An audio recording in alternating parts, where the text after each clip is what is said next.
Así inicia Temas del Día. Qué placer acompañarles. Hoy les saluda Tatiana Pérez por Luis de Jesús. De inmediato, como siempre, comenzamos con la pregunta del día, aquí lista para ustedes. Mientras que Venezuela presenta detalles sobre el contrato firmado en Miami por oposición y mercenarios para incursión armada en el país, el presidente Trump insiste en que nada sabía. Te preguntamos, ¿quién le cree? Opina en @TemasTelesur.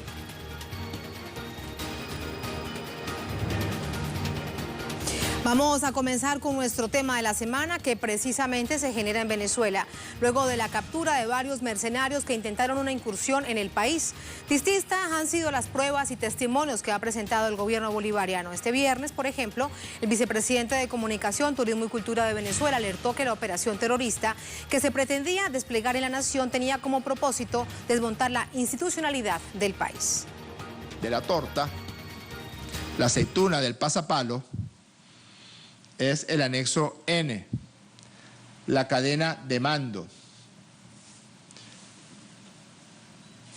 La cadena de mando de esta operación es como sigue.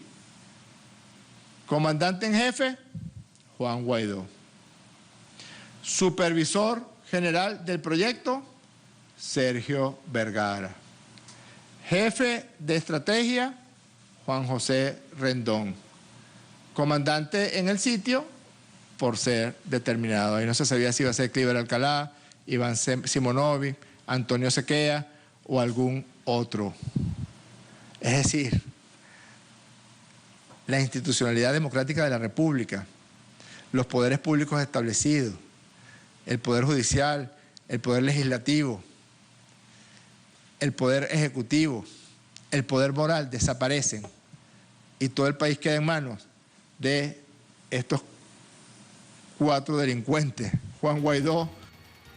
Jorge Rodríguez informó que un medio estadounidense publicó el contrato íntegro que demuestra los vínculos golpistas entre la oposición venezolana y la contratista Silvercorp.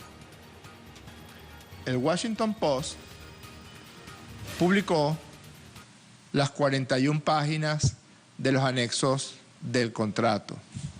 Son 41 páginas con 3 adendums, con 3 archivos anexos al contrato. El primero era los alcances del contrato, es decir, cuánto le pagaría Guaidó a Goudreau y para qué. Lo segundo, los recursos que utilizarían, cuántas armas, cuántas minas, a quién asesinarían, cuáles serían los estamentos civiles y militares que tomarían. Y el tercero se refiere principalmente a las características legales del contrato. El canciller de Venezuela, Jorge Arriaza, a propósito, criticó el silencio de las organizaciones internacionales de esa llamada comunidad internacional. Ante esta incursión mercenaria que tuvo lugar en el país, lo dijo a través de su cuenta en Twitter. Aquí está, en Jorge Arriaza, su cuenta oficial. El silencio ensordecedor de gobiernos y organizaciones internacionales ante la agresión mercenaria a Venezuela es complicidad. Los mismos que siempre nos condenan de inmediato a partir de informaciones sesgadas o falsas, hoy callan ante un caso tan grave y pleno de evidencias.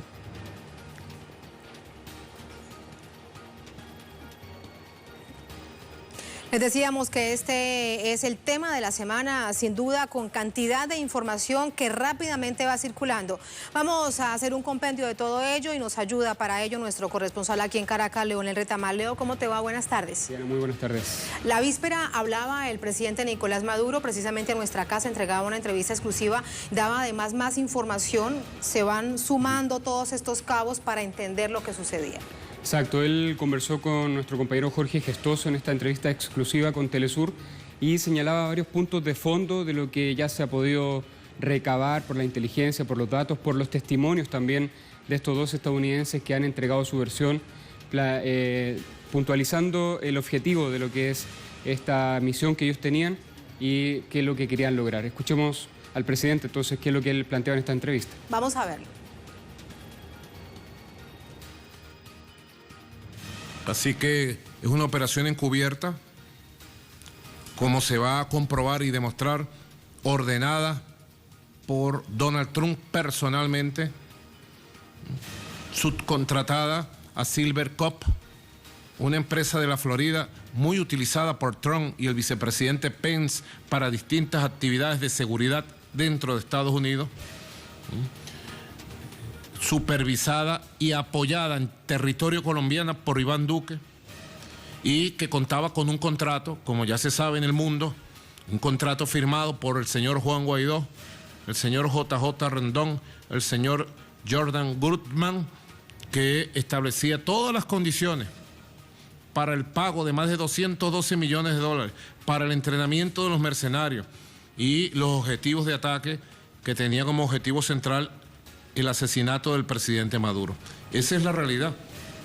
Una realidad que de hecho preguntamos a través, Leo, de nuestra pregunta a toda la audiencia en temas del día. ¿Realmente alguien cree que el presidente Trump no sabía de eso? También Jorge Gestoso le preguntó al presidente de ello. Claro, esa es la duda que está hoy en día dando vuelta. Las autoridades y los voceros estadounidenses han deslindado su responsabilidad respecto a este caso. El secretario de Estado decía que ellos no tienen implicación directa, lo que abre la duda de qué forma indirecta pudieron haber estado implicados, y el presidente Donald Trump también ha esquivado la pregunta. O si fingen demencia. Exacto. A nivel nacional hay sin duda un proceso interno de la justicia venezolana que está tomando su rumbo. Hoy habló el fiscal nacional Tarek William Saab, y él señaló que son ya 31 detenidos que están formalizados. En esos 31 se contabilizan los 2 estadounidenses también, y los cargos por los que serán formalizados todas estas personas son traición a la patria, conspiración con gobierno extranjero en el caso de los venezolanos, que es un cargo que tiene altas penas aquí en Venezuela, que es de extrema gravedad, decía el fiscal, y hay también órdenes de aprehensión para otras personas que estén involucradas, puesto que no solamente son los mercenarios que estaban en esta incursión, sino también el soporte que tenían aquí en Venezuela. Escuchemos también al fiscal qué es lo que planteaba. Se van a solicitar 22 órdenes de aprehensión, y al mismo tiempo debo recordar que se han realizado allanamientos en 5 estados: en el Distrito Capital, en La Guaira, en Nueva Esparta, en Miranda y en la localidad de Lecherías, estado Anzoátegui.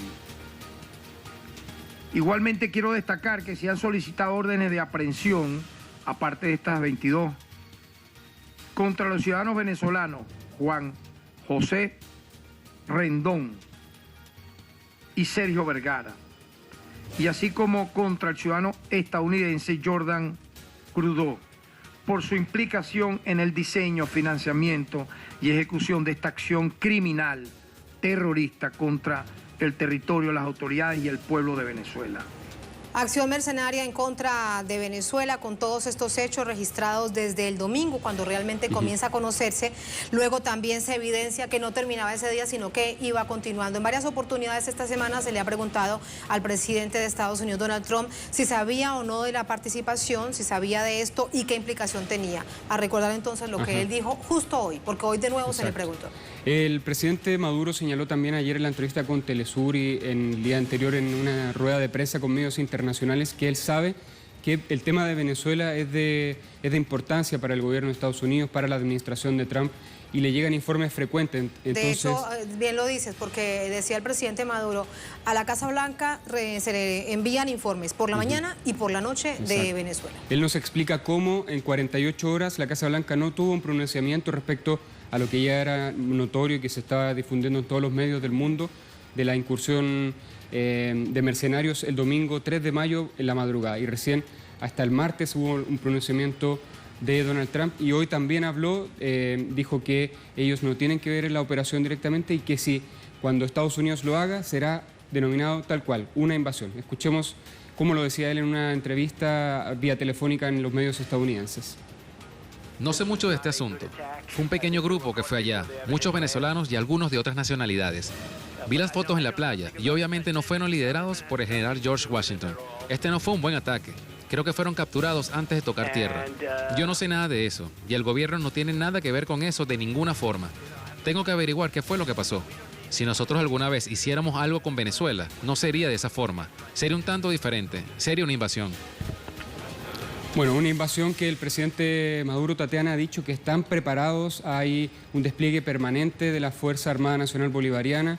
Dice que están monitoreando por tierra, por aire, por el espacio, en el escudo bolivariano 2020, que es un plan de defensa que se activó desde el comienzo de este año y que ha está en funcionamiento ahora en escudriñamiento en toda la zona del litoral, buscando posibles mercenarios que hayan quedado sueltos en esta incursión desde Hoy el domingo. hubo nuevas capturas, Exacto. Informaban además las autoridades. Lo informaba el ministro de la Defensa, claro, o sea, es un plan continuado que tiene el componente policial, el componente militar de la Fuerza Armada Nacional Bolivariana y el componente del Poder Popular, las organizaciones que han contribuido en la captura de estas personas. Para despedirte con respecto al componente popular, si algo ha llamado profundamente la atención y ha conmovido, es el video después de una celebración tan típica de tambores en una playa venezolana en Chuao, después de que los mismos pescadores fueron los que capturaron, los que detuvieron a los mercenarios, entre ellos los dos norteamericanos, y entregados a las autoridades. Claro, hay testimonios bastante emotivos también respecto al rol que esas personas juegan, a la dignidad que expresan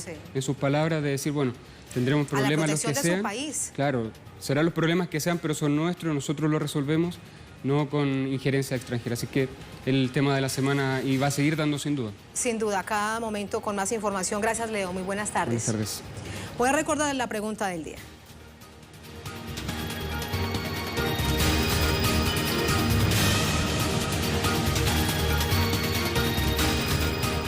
Aquí la pregunta del día a propósito del tema de la semana. Mientras que Venezuela presenta detalles sobre contrato firmado en Miami por oposición y mercenarios para incursión armada en el país, el presidente Trump insiste en que nada sabía. ¿Quién le cree? Esperamos su opinión aquí en @temastelesur.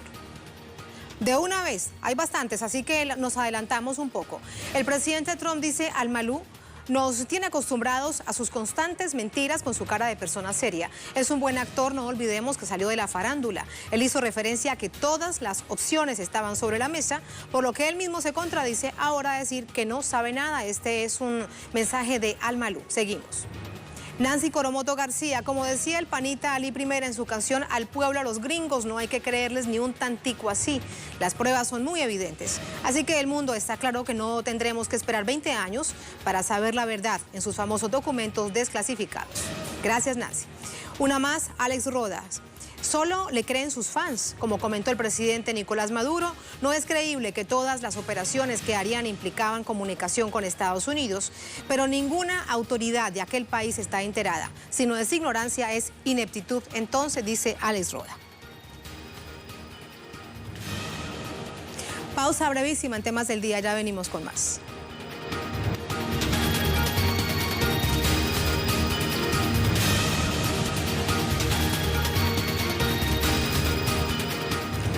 Volvemos. El presidente de Brasil, Jair Bolsonaro, ante la creciente deforestación de la Amazonía, ha dejado sin efecto la autonomía de las agencias de protección ambiental en esos territorios considerados el principal pulmón del planeta y colocó al sector castrense como su protector en medio de la propagación del nuevo coronavirus. Tenemos detalles de esto.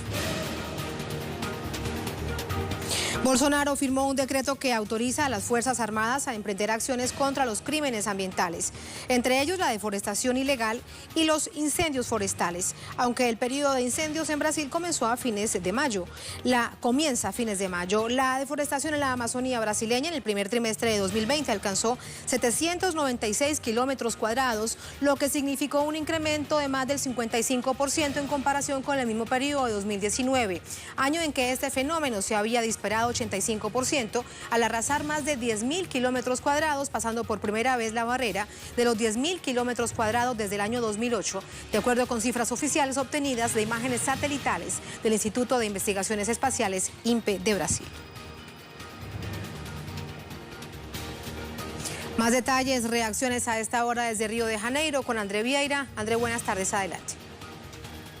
Hola, sí, Tatiana, buenas tardes para ti y para la audiencia aquí de Temas del Día. Tatiana, efectivamente una situación muy preocupante para las organizaciones indígenas, también para las organizaciones defensoras de los indígenas, de los derechos humanos. Esto porque con esta decisión de Jair Bolsonaro, ahora el ejército tiene el control de la fiscalización y eso significa, por ejemplo, que ahora ya no ocurrirá más, por ejemplo, las fiscalizaciones por parte del IBAMA, del ICMBio, que son órganos civiles del Ministerio del Medio Ambiente, que de forma independiente también realizan sus investigaciones y también sus operaciones. Ahora con esta ley publicada por Jair Bolsonaro, que es como una medida provisional que tiene efecto de ley, esto se llama GLO, por aquí, que significa justamente la garantía de ley y del orden ahí el presidente en un plazo de 11 de mayo a 10 de junio transfiere toda la fiscalización y todas las acciones policiales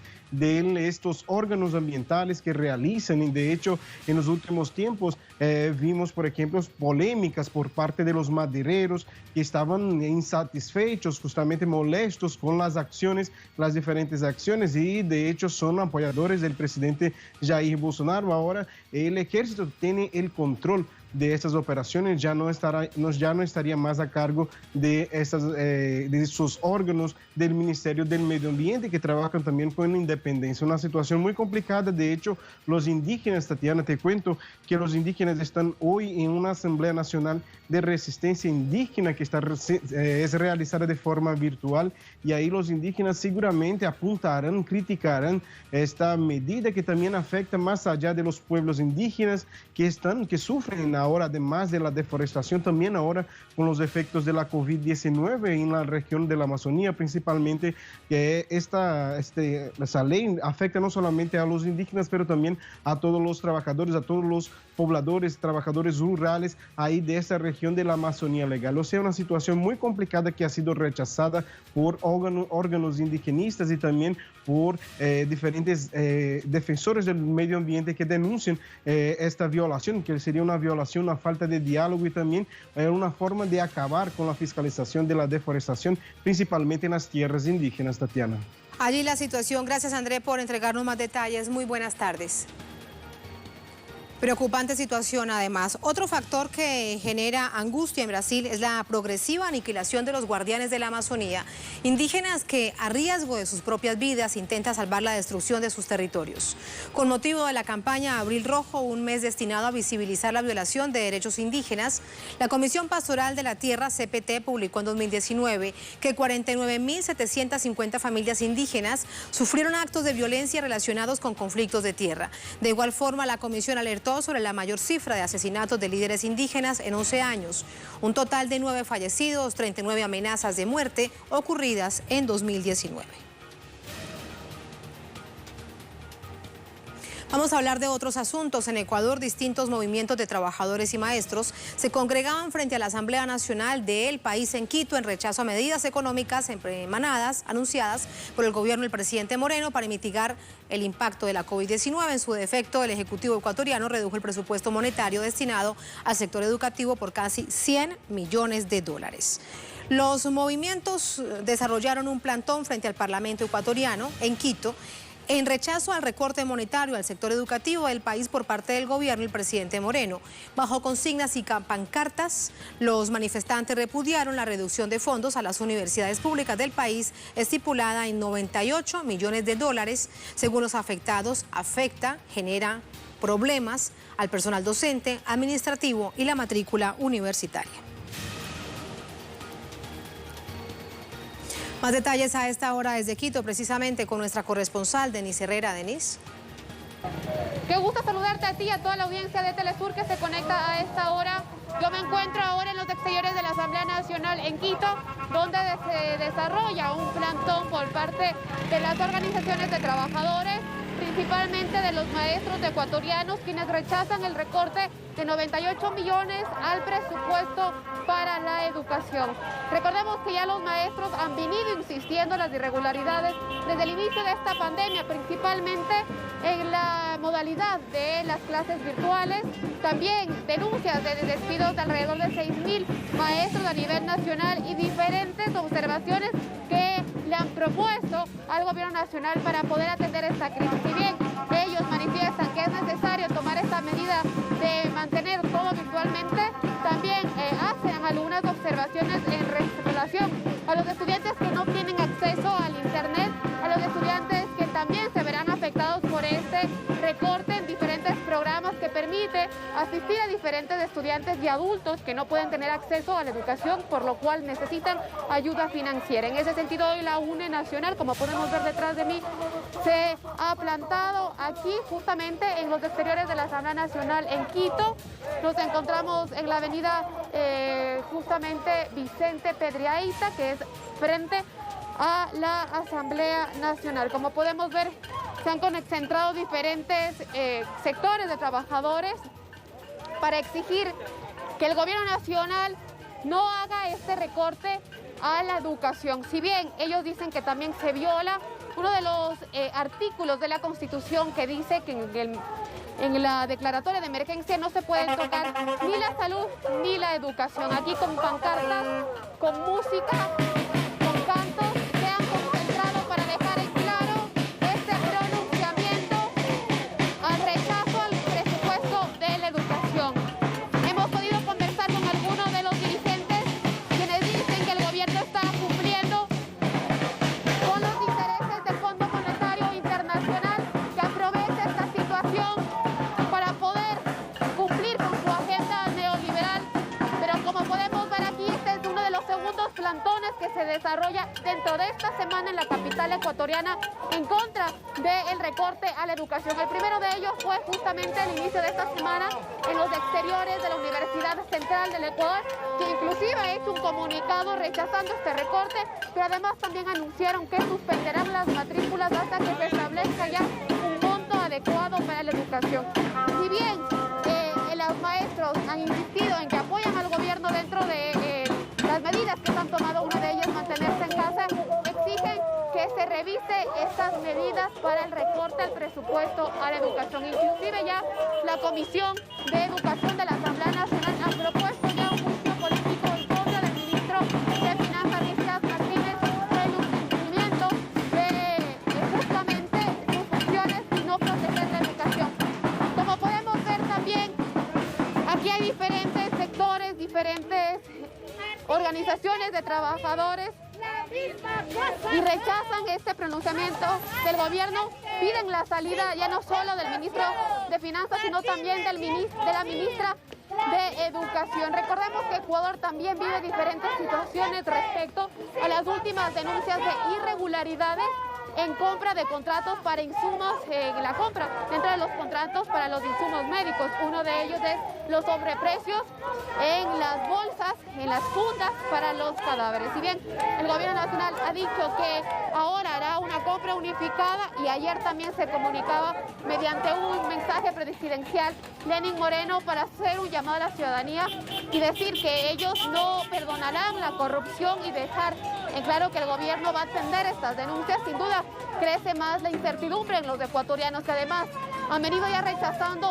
en cómo se han manejado las cifras en relación a la COVID-19. Ecuador registra desde su último informe más de 30.000 casos de contagio de la COVID-19, más de 1.600 personas fallecidas, pero además también más de 1.700 personas posiblemente que han fallecido a causa de la COVID-19. Esta es toda la información que tengo desde la capital ecuatoriana. Vuelvo contigo a estudios.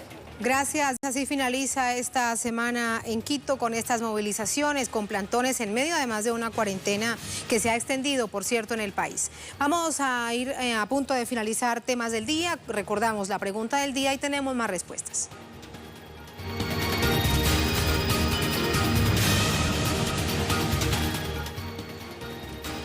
La pregunta del día: mientras que Venezuela presenta detalles sobre contrato firmado en Miami por oposición y mercenarios para incursión armada en el país, el presidente Trump insiste en que nada sabía. ¿Quién lo cree? Aquí sus respuestas.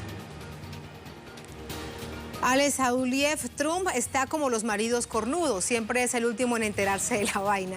Claro que él los armó y también colaboró el Iván Duque, quien debería estar resolviendo el tema de la COVID-19 en Colombia. Saludos, camarada Tatiana. Gracias, Alex. Seguimos. ¿Hay más? Aquí está el habanero. Así pretenden lavarse las manos sucias como si fueran Pilatos. Ahí están Trump y el presidente Iván Duque. Ah, no, este no es el presidente Iván Duque. Vamos a ponerla de nuevo. Este es el secretario de Estado de Estados Unidos, el señor Pompeo. Nosotros no tenemos nada que ver, dice en esta caricatura que presenta. Y Guaidó colgando. Seguimos. Guillermo Liscano: muy buenas tardes, señorita Tatiana. Buenas tardes, Guillermo. Ni su círculo más íntimo le cree a real Donald Trump. Y un tuit más de Wilmer Castro: el presidente Trump y todos los fascistas gobiernos de Estados Unidos mienten por instinto para saquear, robar, asesinar, invadir y, por supuesto, la producción, distribución y consumo de drogas. Ejemplo: mintieron Irak, Afganistán, Libia, Siria. Nosotros venceremos. Gracias, Wilmer. Un poco de historia que siempre es necesario. Ponemos punto final a temas del día. Un placer como siempre, sigan con nosotros.